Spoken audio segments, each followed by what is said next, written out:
Selamat datang, salam sejahtera. Terima kasih karena bersama dengan saya di Nazilin Unity Channel. Isu yang paling hangat petang ini ialah SPRM buru dua individu termasuk menantu Muhyiddin. Dipetik daripada Malaysia Kini. Saudara-saudara sekalian, pastinya ini isu yang betul-betul menarik perhatian kita dan memang nama yang paling menjentik hati dan mata kita ialah apabila ianya merujuk kepada menantu Muhyiddin. Suruhanjaya Pencegahan Rasuah Malaysia SPRM sedang mengesan dua lelaki termasuk Muhammad Adlan Berhan yang juga menantu kepada pengerusi PN Muhyiddin Yassin. Ini bagi membantu siasatan isu rasuah dan penyelewengan berhubung projek berkaitan pendaftaran pengambilan serta penyimpanan biometrik pekerja asing di sebuah kementerian. Pelbagai usaha telah dilakukan oleh SPRM termasuk berhubung terus dengan kedua-dua penama dan peguam masing-masing. Namun mereka masih gagal menghadirkan diri ke pejabat SPRM, kata SPRM pada satu kenyataan hari ini. Selain Adlan, SPRM juga mengesan Mansur Saad 69 tahun. Hasil semakan SPRM dengan Jabatan Immigration Malaysia, kedua-dua penama berkenan telah meninggalkan Malaysia masing-masing pada 17 Mei dan 12 Mei 2023 serta tiada rekod masuk kembali ke negara ini, kata Suruhanjaya Anti Rasuah itu lagi. Sehubungan itu, orang ramai yang mengenali atau mempunyai maklumat mengenai individu terlibat diminta menghubungi pegawai penyiasat SPRM Nur Muhammad Amin bin Jamaluddin di talian 60388700799 atau email terus kepada SPRM. Bekas Perdana Menteri Muhyiddin Yassin pada Februari lalu menafikan sebarang penglibatan dalam pemberian projek atau kontrak yang didakwa ada kaitan dengan menantunya Adlan. Ini selepas SPRM dilaporkan sedang menyiasat penganugerahan kontrak itu atas alasan kemungkinan salah guna kuasa dalam sistem imigresen bersepadu nasional. Saya sebagai Perdana Menteri pada masa itu sama sekali tidak terlibat dalam proses penganugerahan kontrak NIISE kepada Iris Corporation Berhad yang dijalankan secara tender terbuka, kata Muhyiddin pada 9 Februari. Muhyiddin yang juga Presiden Bersatu ketika berkata tiada ahli keluarganya mempunyai hubungan dengan Iris Corporation Berhad sama ada sebagai pengarah syarikat atau pemegang saham. Pada tahun 2020, pentadbiran Muhyiddin mengumumkan NIISE sebagai sistem yang lebih baik bagi menangani kelemahan sistem imigresen Malaysia yang dikatakan tidak dapat mengesahkan pergerakan warga asing. NIISE kemudiannya dilancarkan oleh Kementerian Dalam Negeri pada April 2021, diketuai oleh menterinya ketika itu iaitu Hamzah Zainuddin.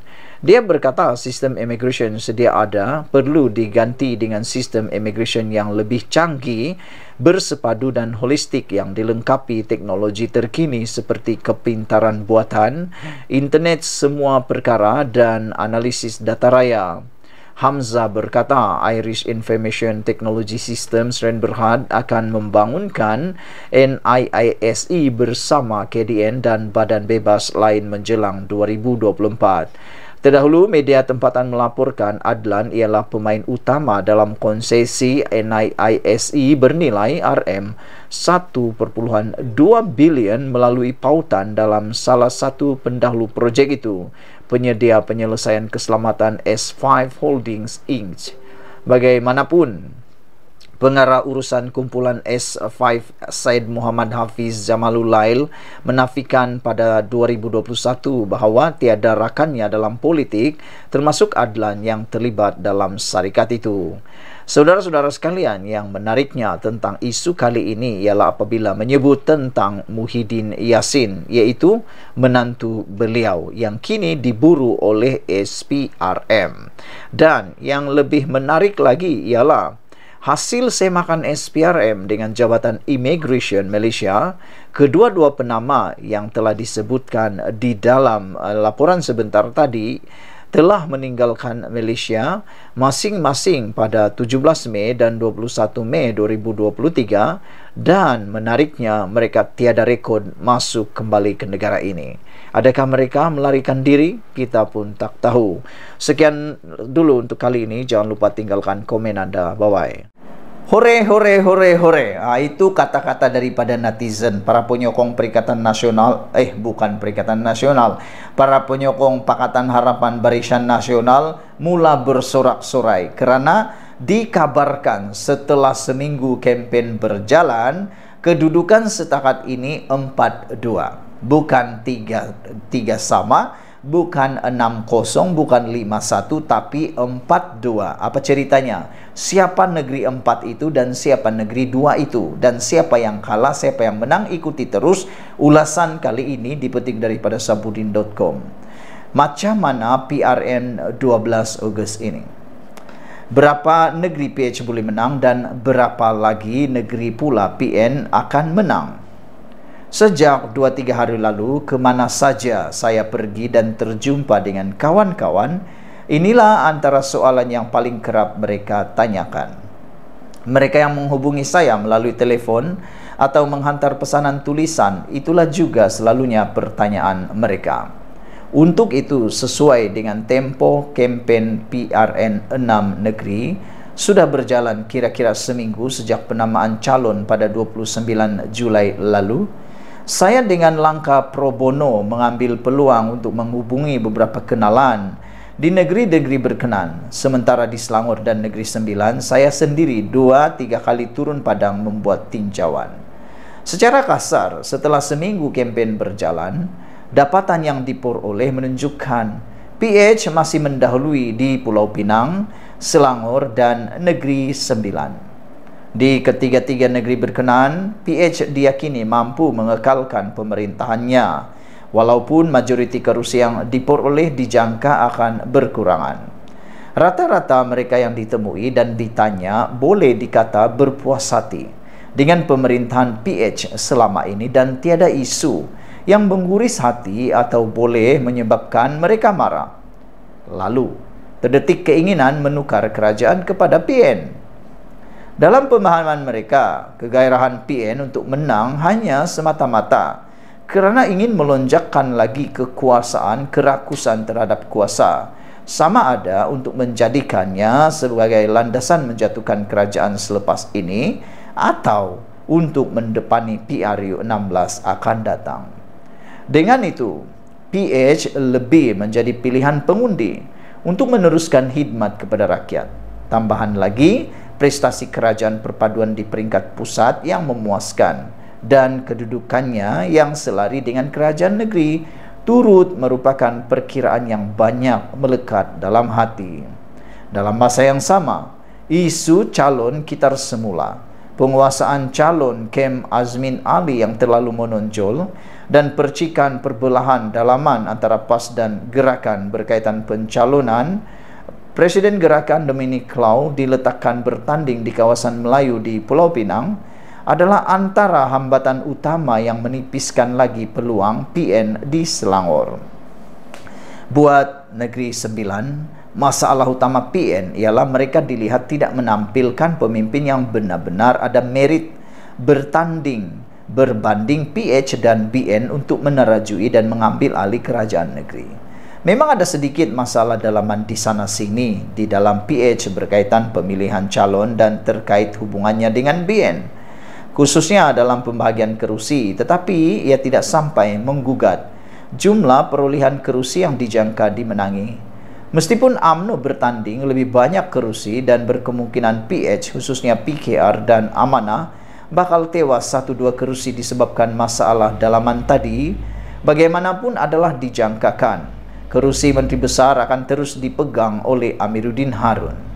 Selain Aminuddin dikekalkan kerana ia sudah dijanjikan dan beliau memang sudah pun menduduki kerusi itu, formula sekangan PH kepada Menteri Besar Perak dan Pahang selepas PRU 15 lalu dirasakan akan menjadi pegangan untuk membina kestabilan politik di Negeri Sembilan selepas PRN nanti.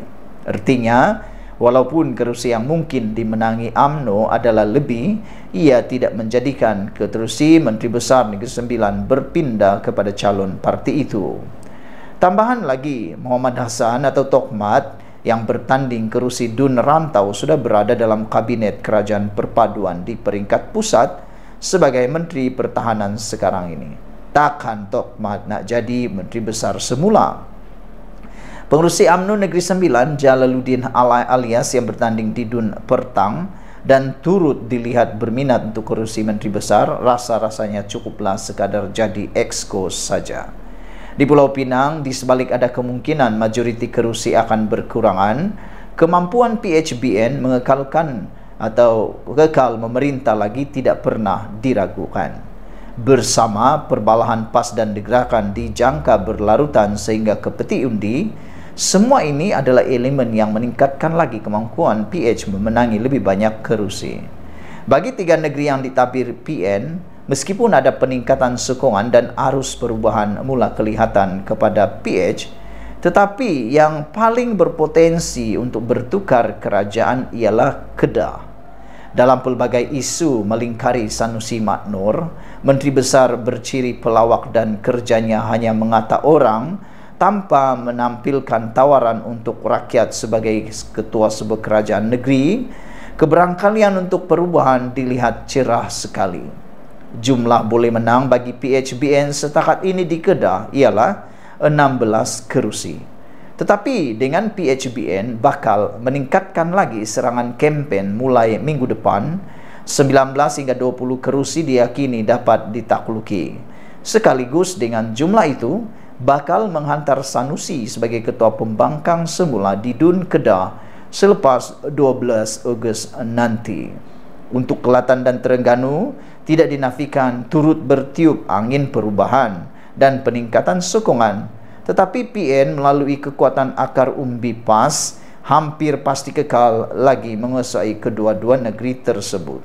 Kesimpulannya, setelah seminggu kempen berlangsung setakat ini, kedudukan semasa ialah 4-2. Ditulis oleh Sabudin Hussein 6 Ogos 2023. Saudara-saudara sekalian, apakah dengan penerangan sebentar tadi Anda yakin seperti saya bahwa selepas seminggu kempen berjalan, memang kedudukan setakat ini dapat dirasai sedang didahului oleh Pakatan Harapan Barisan Nasional dengan kedudukan 4-2. Adakah kedudukan ini akan berubah lagi di saat akhir, lebih-lebih lagi apabila PHBN meningkatkan lagi serangan kempen bermulai pada minggu depan?